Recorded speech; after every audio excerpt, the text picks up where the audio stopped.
Question number 3 फिर से मुझे ये बोल रहा है, मुझे कोफिशिएंट का रेशियो और कांस्टेंट टर्म का रेशियो कंपेयर करके बताना है कि मेरी इक्वेशंस कंसिस्टेंट है या फिर इनकंसिस्टेंट है।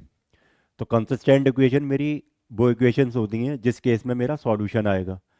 और सॉल्यूशन मुझे पता है, हमने इंट्रोडक्शन वीडियो में सीख लिया है, सॉल्यूशन मेरा केवल दो लाइन के केस में आता है, इंटरसेक्टिंग लाइन और कोइंसिडेंट लाइन के केस में। तो अगर ये मेरा सॉल्यूशन आ रहा है तो ये मेरी कौन सी लाइंस हो जाएंगी, कौन सी इक्वेशंस हो जाएंगी, तो ये कंसिस्टेंट इक्वेशन हो जाएंगी।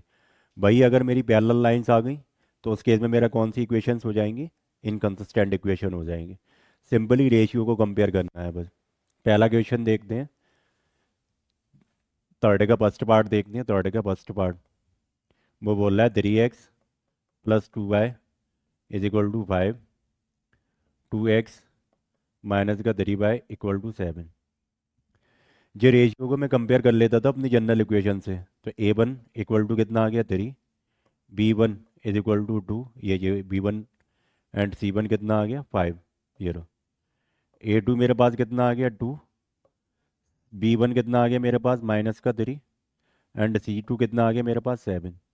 तो मैंने a1/a2 का रेशियो चेक करा, कितना आ रहा है, ये मेरा 3/2। b1/b2 का रेशियो चेक करा, कितना आ रहा है 2/-3। तो मैंने देखा ये दोनों a1/a2 का रेशियो b1/b2 के रेशियो के इक्वल नहीं आ रहा। तो ये मेरे रेशियो कोफिशिएंट ऑफ एक्स और कोफिशिएंट ऑफ वाई के रेशियो हैं। कोफिशिएंट ऑफ एक्स और कोफिशिएंट ऑफ वाई के रेशियो है। तो ये मेरे इक्वल नहीं आ रहे हैं। तो ये मेरी कौन सी लाइन्स आती थी इस केस में, इंटरसेक्टिंग लाइन आ रही थी, इंटरसेक्टिंग लाइंस। तो मैंने बताया था, अगर मेरी इंटरसेक्टिंग लाइंस आ जाएंगी और कोइंसिडेंट लाइन आएंगी तो उस केस में मेरा सॉल्यूशन आएगा। तो सॉल्यूशन जिस केस में आ जाएगा वो मेरी कौन सी इक्वेशंस हो जाते हैं, कंसिस्टेंट इक्वेशन हो जाएंगी। तो ये मेरी कैसी इक्वेशंस आ गई, कंसिस्टेंट इक्वेशन आ गई, कंसिस्टेंट इक्वेशन। गुड। इसका दूसरा क्वेश्चन, दूसरा पार्ट मैंने नहीं लिखा है, वो दूसरा ट्राई करना है। थर्ड पार्ट देख लेता हूँ, फ्रैक्शन वाला थोड़ा दिक्कत होती है बच्चों को। थर्ड पार्ट देखते हैं।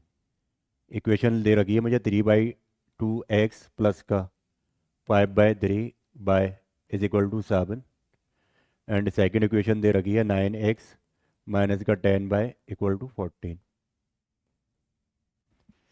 तो ये मेरा a1 कितना आ गया यहाँ से 3/2, b1 कितना आ गया 5/3 और c1 की वैल्यू आ गई 7। a2 की वैल्यू आ गई इक्वेशन 2 से 9, b2 की वैल्यू कितनी आ गई -10 और c2 की वैल्यू कितनी आ गई 14। रेशियो निकाल लेते हैं बस, कोफिशिएंट ऑफ एक्स यानी कि a1/a2 का रेशियो चेक कर लेते हैं। तो यानी कि a1 कितना है मेरे पास 3/2 डिवाइडेड बाई ये कितना है 9। ये मेरा, ये फ्रैक्शन लाइन के ऊपर वाला पहला टर्म नोमिनेटर, फिर डिनोमिनेटर, फिर फ्रैक्शन लाइन के बाद वाला पहला टर्म डिनोमिनेटर, ये डिनोमिनेटर नोमिनेटर। तो नोमिनेटर का नोमिनेटर से मल्टीप्लाई करते हैं, डिनोमिनेटर का डिनोमिनेटर से। तो एक ही डिनोमिनेटर है, डिनोमिनेटर मेरे पास 2 है, 3 3 जा 9, कितना आ गया 1/6। b1/b2 का रेशियो देखते हैं, कोफिशिएंट ऑफ बाई का रेशियो। b1 मेरे पास कितना है 5/3 डिवाइडेड बाई b2 कितना है मेरे पास -10। तो 5 3 इंटू -10, 5 2 जा 10। तो ये कितना वैल्यू आ गई मेरा पास 1/3 मल्टीप्लाई बाई 2 कितना आ गया -6। ये माइनस का 1/6 आ गया। a1 मेरा आ रहा है 1/6, ए मेरा a1/a2 आ रहा है मेरा 1/6 और b1/b2 आ रहा है मेरा माइनस का 1/6। तो ये दोनों एक दूसरे के इक्वल नहीं है। a1/a2 is not equals to b1/b2 के इक्वल आ रहा है। तो ये कौन सी लाइन्स आ रही थी मेरी, हाँ, तो ये मेरी कौन सी लाइन्स आ रही थी, good, intersecting lines. Intersecting line में मैंने पढ़ा है कि मेरे कितने सॉल्यूशंस आते हैं, one solution, only unique solution. हमने पढ़ा है कि अगर मेरे पास सॉल्यूशन आ जा रहा है तो वो कौन सी इक्वेशंस होती हैं, कंसिस्टेंट इक्वेशन। गुड। तो ये भी मेरी कौन सी इक्वेशन हो गई, कंसिस्टेंट इक्वेशन हो गई। नोट कर लिए, आगे बढ़ते हैं। बाकी के उसके और भी पार्ट थे, वो खुद से ट्राई करेंगे, ऐसे ही करना है बस। नेक्स्ट क्वेश्चन देखते हैं, क्वेश्चन नंबर 4। वो बोल रहा है कौन सी इसमें से मेरी लीनियर इक्वेशंस कंसिस्टेंट है और कौन सी इनकंसिस्टेंट है। अगर मेरी कंसिस्टेंट आ रही हैं तो मुझसे बोल रहा है कि मुझे सॉल्यूशन लेना है, ग्राफिकली सॉल्व करना है, ग्राफ्स की हेल्प से सॉल्व करके बताना है सॉल्यूशन क्या होगा, एक्स और वाई की वैल्यू निकालनी है। अगर कंसिस्टेंट आ रहा है, इनकंसिस्टेंट आ रहा है तो उतना ही छोड़ देना है। पहला क्वेश्चन लेता हूँ, पहला पार्ट लेता हूँ फोर का फर्स्ट। मैंने देखा पहली इक्वेशन क्या है, x plus y equal to 5 और 2x plus 2y equal to कितना 10। ठीक है, तो यानी कि कोफिशिएंट ऑफ एक्स कितना आ गया 1, कोफिशिएंट ऑफ वाई 1, C1 कितना 5। इस इक्वेशन से ऐसे ही यहाँ से निकालूंगा मैं A2 B2 एंड C2 की वैल्यू निकालूंगा। C2 कितना मेरे पास 10, A2 कितना मेरे पास 2, C2 मेरे पास कितना 10, B2 कितना मेरे पास 2, C2 कितना मेरे पास 2। तो मैंने रेशियो निकाल लिया A1/A2 कितना आ गया 1/2, B1/B2 कितना आ गया 1/2, सेम C1/C2 कितना है 5/10, 5 2 जा 10, तो कितना आ गया 1/2। इस केस में A1/A2 का रेशियो, B1/B2 का रेशियो और C1/C2 का रेशियो क्या आ रहा है, इक्वल आ रहा है। कितने के आ रहा है 1/2 के आ रहा है। तो ये कौन सी लाइन आ गई, कोइंसिडेंट लाइन आ गई। कोइंसिडेंट लाइन के केस में मेरे number of solution infinite solutions होते हैं। तो इक्वेशन कैसी हो गई है मेरी, कंसिस्टेंट इक्वेशन हो गई। कंसिस्टेंट इक्वेशन जब होती है जब मेरे पास सॉल्यूशन आ रहा है। तो अब मुझसे बोल रहा है अगर मेरे पास कंसिस्टेंट इक्वेशन आ रही है तो मुझे क्या करना है, उन इक्वेशंस को ग्राफ की हेल्प से सॉल्व करना है। कर लेते हैं। मैंने एक्स, पहली इक्वेशन देखी x plus y equal to कितना है 5 है। इसका टेबल बना ली। एक बार मैंने एक्स की जगह 0 रखा, बाई की जगह 0 रखा। जब एक्स की जगह 0 रखा तो 0 प्लस बाई कितना रहेगा बाई, बाई इक्वल टू कितना आ गया 5। एक्स 0 रखा था तो बाई 5 आ गया। ऐसे ही बाई 0 रखूँगा तो बाई एक्स कितना आ जाएगा 5। नेक्स्ट इक्वेशन है मेरे पास 2x प्लस का 2y इक्वल टू 10। इसको मैंने क्या करा, 2 कॉमन ले लिया तो कितना बचा x plus y equal to 10। जो मेरा मल्टीप्लाई में उधर जाएगा डिवाइड में आएगा, 10 को डिवाइड करेगा 2 कितना आ जाएगा 5। तो ये x प्लस वाई कितना आ गया 5। मैं देख रहा हूँ ये इक्वेशन और ये इक्वेशन दोनों सेम ही इक्वेशंस बन गई, तो इसका टेबल भी सेम ही आ जाएगा। तो ये x और y, जब मैंने y को 0 रखा तो x आ गया 5, x को 0 रखा तो y आ गया 5। जब मैंने y को 0 रखा x आ गया 5, जब x को 0 रखा तो y कितना आ गया 5। इनको प्लॉट कर लेता हूँ ग्राफ पे। 1 2 3 4 5, ये मेरा x एक्सिस।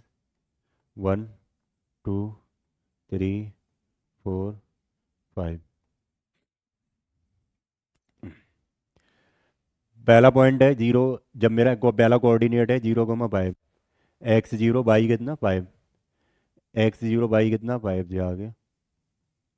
दूसरा कोऑर्डिनेट है x5/0 जो आ गया।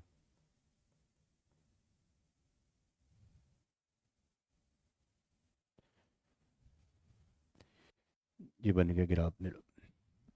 दूसरे लाइन की, दूसरे इक्वेशन की लाइन है वो भी यही लाइन को ऊपर आएगी सिमिलरली। मैंने इसको डॉट डॉट से दिखा दे रहा हूँ। तो मैंने बताया था, हमने पढ़ा हुआ है इंट्रोडक्शन वीडियोस में कि मेरे पास नंबर ऑफ सॉल्यूशंस कोई दो लाइन से तब आते हैं जब दो लाइन एक दूसरे को इंटरसेक्ट करेंगी। लेकिन कोइंसिडेंट लाइन के केस में क्या होता है, एक लाइन दूसरे के ऊपर लाई कर जाती है। तो उसकी वजह से कोइंसिडेंट लाइन के केस में नंबर ऑफ सॉल्यूशन कितने आते हैं, इनफाइनाइट आते हैं।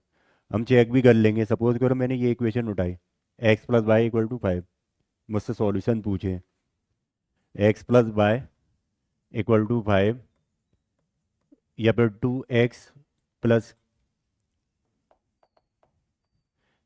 वाई इक्वल टू 5 या फिर 2x प्लस का 2y इक्वल टू 10। दोनों एक ही बात है क्योंकि यहाँ से मैं 2 ले कॉमन ले लूँगा ना तो यही इक्वेशन बन जाएगी। अब मैंने एक तो दो तो वही देखा था, अगर मैं x की वैल्यू 0 रख रहा था तो y कितना आ जा रहा था 5। एक सॉल्यूशन ये हो गया। अगर मैंने एक्स की वैल्यू 1 रखी तो बाई कितना आ गया 4। एक ये सॉल्यूशन हो गया। ये हम कैसे चेक कर रहे हैं, हमारी मर्जी के ऊपर है, हम कोई सा भी एक वेरिएबल की वैल्यू रख लेंगे अपने पास से। मैंने एक्स की रखी है, कितनी भी रख सकता हूँ। अगर मेरा मन है, सपोज करो मैंने एक्स की वैल्यू -8 रख दी, -8 यहाँ पे रखा, -8 प्लस का बाय इक्वल टू 5। तो -8 उस RHS, तो -8 RHS में जाएगा, +8 हो जाएगा, तो बाई इक्वल टू 5 + 8। तो बाई की वैल्यू आ गई 13। बस इनफाइनाइट सॉल्यूशंस आएंगे, कितनी भी वैल्यू रखते हुए चले जाओ, उतने नंबर ऑफ सॉल्यूशन एक्स और वाई की वैल्यू आ जाएंगी। जैसे जैसे मेरा एक्स चेंज होगा वैसे वैसे वाई चेंज होगा। नेक्स्ट क्वेश्चन देखते हैं। वो बोल रहा है, नेक्स्ट क्वेश्चन को रीड करते हैं, आइए मेरे साथ में रीड करिए। वो बोल रहा है, half the parameter of A rectangular garden whose length is 4 meter more than its width is 36 meter. Find the dimension of the garden. ठीक। क्वेश्चन कह रहा है कि मेरे पास एक रेक्टेंगुलर गार्डन है जिसका पैरामीटर दे रखा है, सेमी पैरामीटर दे रखा है, जिसका सेमी पैरामीटर दे रखा है, हाफ बता रहा है ना। पैरामीटर क्या होता है रेक्टेंगल का? पैरामीटर का मतलब ये हो गई, पहले पैरामीटर का मतलब समझ लेते हैं। पैरामीटर का मतलब ये होता है कि समेशन ऑफ आउटर बाउंड्री। किसी भी चीज़ का जब भी पैरामीटर पूछ लेगा तो बोल दे हमें, तो कैसे निकालेंगे हम, जो भी मेरी आउटर बाउंड्री है उस पर मैं चलते चले जाऊंगा, उन सबको प्लस करते हुए चले जाऊंगा, तो मेरा पैरामीटर आ जाता है।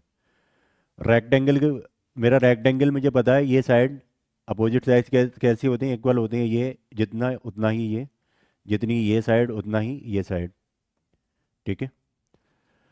तो मैंने, ये मेरा L B, parameter of rectangle मुझे पता है ट्वाइस ऑफ लेंथ प्लस का ब्रेथ के इक्वल होता है।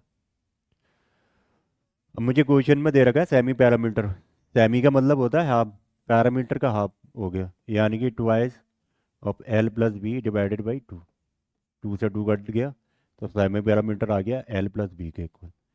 और ये वैल्यू मुझे क्वेश्चन में दे रखी है 36 मीटर। तो मेरा एल प्लस का बी कितना आ गया, 36 मीटर के इक्वल आ गया। अब क्वेश्चन में एक बात और दे रहा है, एक ये बता रहा है कि जो लेंथ है वो क्या है, 4 मीटर ज़्यादा है किससे, विड्थ से। तो ये मैं लिख दूंगा लेंथ जो है, विड्थ यानी कि बी माना हुआ है, उससे कितना ज़्यादा है, 4 मीटर ज़्यादा है। ये वैल्यू मैं इक्वेशन नंबर 1 मान लेता हूँ इसको, इसमें रख देता हूँ इन इक्वेशन 1। एल की जगह पर रख दूंगा, तो बी प्लस का 4 इक्वल टू 36, और बी की जगह बी आ गया। बी प्लस बी कितने हो गए, 2b, प्लस का 4 में उधर ले गया तो किसको हो जाएगा, -4। तो 2b is equal to 36 minus का 4 कितना हुआ, 32। 2 से मैंने 32 का कैंसिल आउट करा, कितना टाइम, 16 टाइम। तो विथ कितना आ गई मेरा, 16। यहाँ से मैं लेंथ लेंथ निकाल दूंगा। लेंथ और विथ में क्या रिलेशन दे रखा है, कि लेंथ को पता रखा है, विथ का कितना है, 4 ज़्यादा है। तो एल विथ की वैल्यू मैंने कितनी निकाली है, 16 प्लस का 4, कितना हो गया ये, 20 मीटर।